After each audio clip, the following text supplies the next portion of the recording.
Welcome back to the Ironman series, guys. Now, I ended last episode off by saying that I want to get Graceful and Fairy Tale Part 1 done in this episode, as well as part of Fairy Tale Part 2, so we can get the fairy rings. But thankfully, you don't need any of the requirements for this. You can unlock the fairy rings before needing any of these requirements. But, one problem. I would like to get 37 Prayer, which requires about 14,000 experience, roughly. And I can't get all of that from quests, but what my plan is I'm going to do Tourist Trap to get as many agility levels as possible. We're then going to go for 40 agility, go to Canifis, and then once we have full Graceful, I'm going to bash out as many quests as I can to get as much prayer experience to get as close to 37 as possible. After that, we'll figure out what we'll do for the rest of the levels, and then we're going to get the Farming level and go and do Fairy Tale Part 1 and Part 2.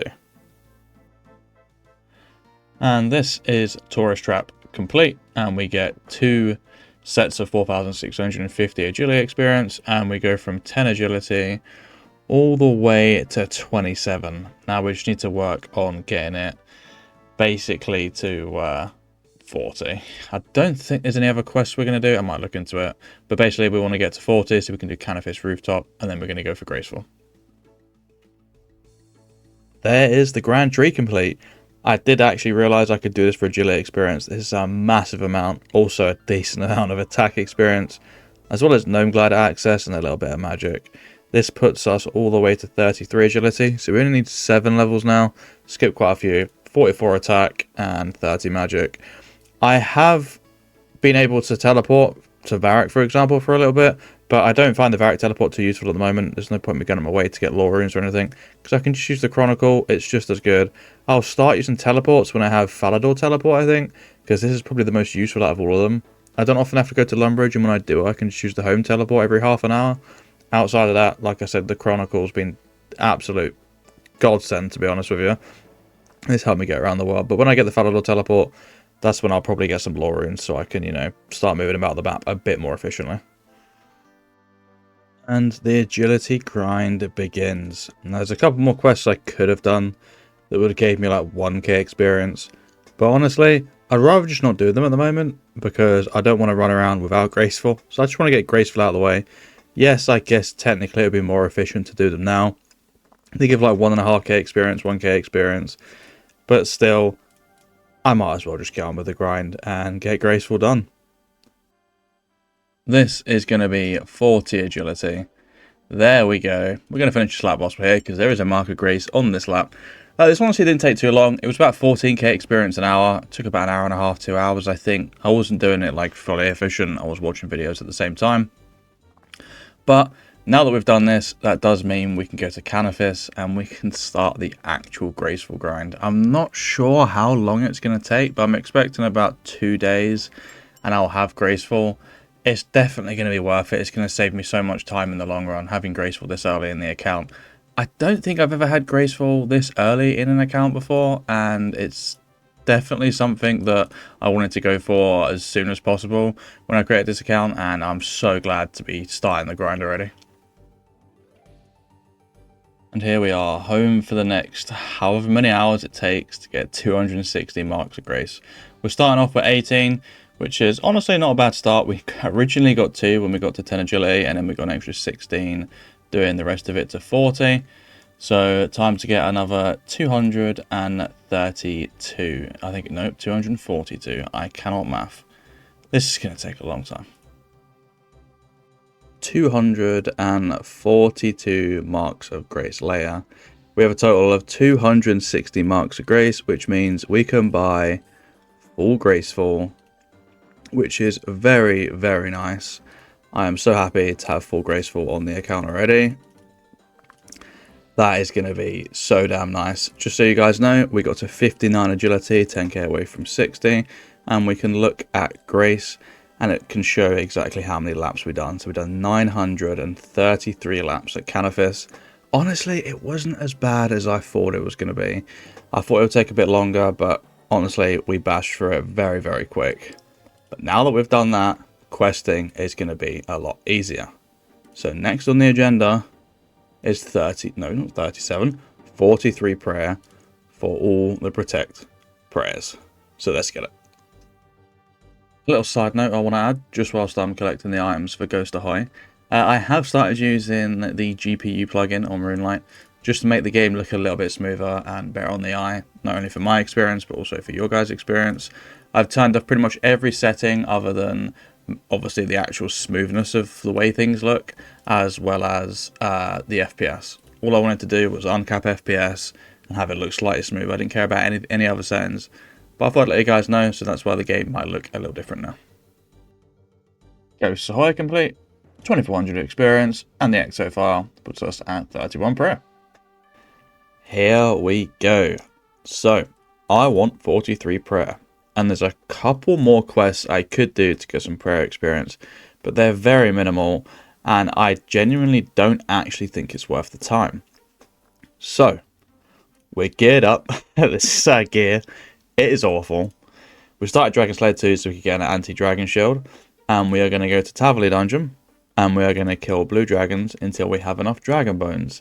I'm not going to bother banking the dragon hide because there's only 68 bones on average that I need, so I'm going to get, you know, as close to 68 as possible. If I get to a certain amount and I've still got space left in my inventory, I'm obviously going to get more than 68 just to be safe, because it is going to be done in the Wieldy Altar, so it is kind of RNG based, but it is averaged out at about 68. So I'm going to start. We're going to be wind striking, not wind striking, sorry, fire strike. If it's too weak, I'll eventually change to fire bolt once we get to 35 magic.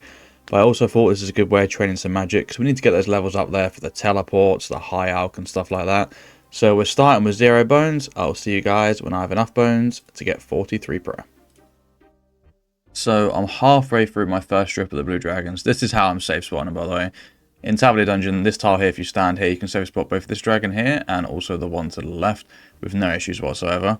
So far, I've been lucky enough to get a Relax. I believe I need one of those. I can't remember what quest for, but I'm going to keep hold of it anyway. And I've finally decided I'm actually going to use this lamp on prayer. Now, I said I wanted to use it on Herblore, but I do have a solution for Herblore, but we'll get to that after we did the blue dragon grind. So for now, we're going to use this on prayer, and it's going to give us 2,500 experience, which is straight to 33. So that'll save us a bit. And look, there we go, another Relax. I don't think we need 2. I will double check, but back to blue dragons. We have now acquired all the bones that we need for 43 prayer, as long as we don't lose multiple inventories whilst doing the Chaos Altar. In the process, we did get 35 hit points and 45 magic. I'm also on the cusp of 20 Herblore just from lamps from random events. And these are new since I played Scaly Blue Dragon Hide. Now apparently if I use a knife on these next to a bank, you get 50 Blue Dragon Scale noted. And I figured I'd pick these up because I can use those to make anti-fires later on, and I won't have to go collect blue dragon scales, so I figured why not.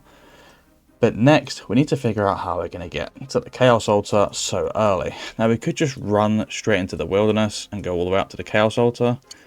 But my thinking is, if I can get hold of a Ring of Dueling, I can teleport here, bank the Ring of Dueling, get my bones out, take the obelisk until I get the deep wilderness obelisk at level 44, go south to the Chaos Altar, I kill myself after with the Wine Zazami, and then I go to Lumbridge, teleport back, rinse and repeat. That's my thinking. I believe I do have everything to do this.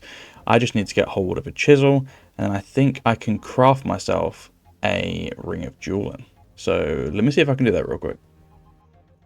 Well, we need a Cosmic Rune, and now that we are 45 magic, we could also pick up some Lore Runes whilst we're here. We're not going to pick up too many. I'm just going to pick up 10 Cosmic Runes, and I'm probably going to buy maybe 50 Lore Runes.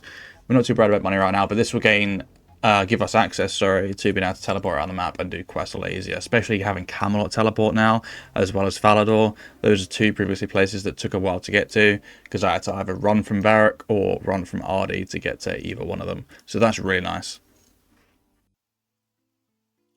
And there's the first Ring of Dueling on the account. This means we can go do all of our bones and hopefully not die too many times, so that we can get ourselves 43 prayer and overhead protection prayers.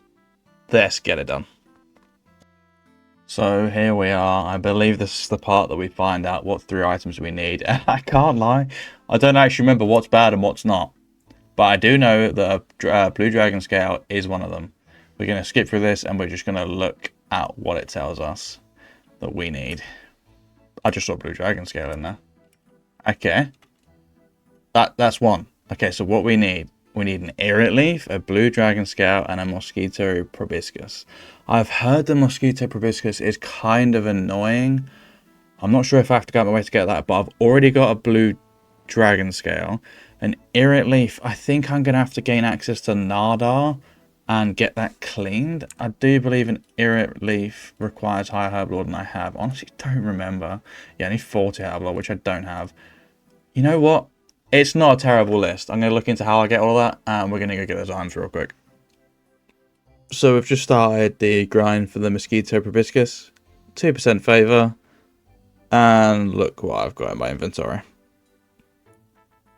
Absolutely insane RNG. That's a 1% chance as far as I'm aware. That's so good to get that out of the way that I'm never going to need that again. It's done. But now I need to get the proboscis. So yeah, hopefully this is just as good. I really didn't want to make this clip. I kid you not. 2% favor. Next one we hack down. I got another gout tuber. I'm so sorry to any Ironman out there that this has taken hours to get. I've just gone back-to-back gout tubers at 2% favor. What the hell? Couple more hits and Tanglefoot should be dead. Now this is why protection prayers are just so good. My max hit is a 2 on this guy with 102 health. You can flinch him, but I could just stand there and flick it, and we can kill the mob quite easily, to be honest with you. I'm pretty happy with that. Let's go to hand the quest then. I realised I completely forgot to tell you about me getting the proboscis. It didn't take too much longer after gout tubers. Honestly, I was very lucky in getting there, getting it easily done. But there we go. There is Fairy Tale Part 1 complete. We get 3,500 farming experience, which will give us a massive boost to starting the farming skill. There we go. 17 farming without even touching it. Now we can do Fairy Tale Part 2, and we can unlock fairy rings. We're up to the point in the quest where we can now use fairy rings. This is such a huge unlock for the account. It allows me to travel around the map so much better. The freedom I have now is actually insane. But let's talk about my plans for herblore that I mentioned earlier. Now, a lot of you may think, oh, you know, this is kind of boring. And honestly, it is. It really is. But when I last done my Ironman, I started out the account and I went and got 99 thieving. And I got a good income from it, and it allowed me to do master farmers and whatnot. And it was fantastic. And I didn't want to take the same approach this time. But I do kind of need to get something going for my account. And as boring as it is, I've decided it's going to be winter top and 99 fire making. Like I said, I know it is really, really boring, but what I'm going to do is I'm not going to show absolutely anything of winter top, and all you're going to see is me starting and then 99. That's it. I'm not going to bore you with all the winter top stuff. I'm going to save, well, I'm going to try my best to save all the crates until the end. But before we go to winter top, we need to do some preparation. We need to get the Clue Hunter outfit, so we've got some warm clothing, especially considering I'm not going to be opening the crates all the way until the end. And secondly, we want to get a certain few skills a bit higher, like construction, for example, so we can get a bit more experience whilst doing winter top. So let's bash out those prerequisites, and then start winter top and get 99 fire making. Daddy's home mini quest about to be complete. So get us 9 construction, and honestly, the supplies are very nice that we get from this quest. We open this, that is cushy. I believe we also start with a house after you complete this quest. I'm not 100% sure. We get Falador teleport, 3 house tablets, and just a lot of supplies that we can use later on for construction. Honestly, can't complain whatsoever. We get a construction guidebook, which honestly is going to be no use to us. But 9 construction, that's going to help. Well, I say 9, only 8. I could have swore this was supposed to get you to 9, but either way, 8 construction. That's probably enough for us to go straight to Wintertop with that, but we're going to have a look and see what stuff we can do to make Wintertop better. We are finally ready for Wintertop. This is what we've got. We've got the Clue Hunter outfit. I did craft myself a Games necklace just to get here a bit easier.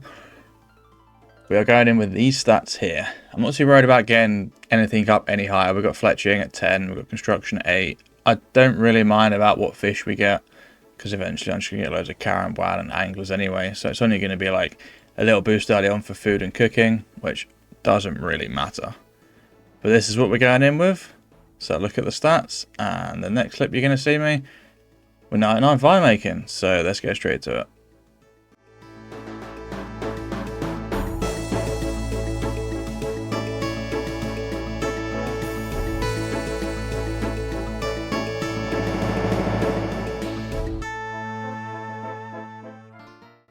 Well, it has been about 3.5 to 4 days since I last made a clip, but lighting this log right here is going to give us 99 fire making. Honestly, the grind was very chill. I started off fletching. I'll put the skills up now, actually, just, you know, whilst I'm talking about this. We started with fletching. I got fletching up to 55, and I was happy with it at that point. I was like, it's just going to take extra long to get to 99 at this point, and the rewards aren't really much different. The majority of the time I was getting the same rewards whether I was fletching or not. So I'm not too bothered about that. We tried the world hopping method. That wasn't too bad, but I found it really inconsistent with worlds lining up. So there's enough time in 2 different worlds that I could continuously hop between them and always get the reward. So I only done that for a little bit when the worlds were synced up, but outside of that I just didn't bother doing it. No fletching from after 55 fletching, and just sat there, very, very chill. Now, whilst we're here, we might as well pick up the cape. Now, the crazy part is, the first time I've ever actually had the fire making cape. Never bothered to do it on my other iron. So we now have the first 99 cape on the account. Like I said before, it's not a very exciting one. 99% of Ironmen do this at the start of their account, or they do win tots, you know, to a decent level. But hey ho, we have it. This does act as an infinite light source, so it'll be kind of nice in certain places. You know, when I need a light source, I can just use the cape instead. Now, before I started this, I did say that the main reason I wanted to do winter top was herb lore. Now, you may be thinking that doesn't make any sense, really. It's not really going to help my herb lore, like, straight away. But I'm going to get so many supplies for farm runs, as well as just herbs in general, so I can get that extra experience into herb lore that I wouldn't have got if I didn't do winter top at all. So that was the plan with that. We ended at about 13 to 1400 rewards. Now I'm going to show the rewards in the next video, because this video has already been long enough. Well, it might not seem long enough for you guys, but this is about 80 to 100 hours total this episode. It took a long time, so hopefully you guys actually enjoy this episode. Obviously 90% of it was me off camera doing fire making in winter top, and obviously at the start of the video when we got graceful. But either way, the account's looking in a good position. We're going to get a load of supplies and cash in the next episode. So like I said, I hope you guys did enjoy this one, and I will see you guys in the next one. Peace.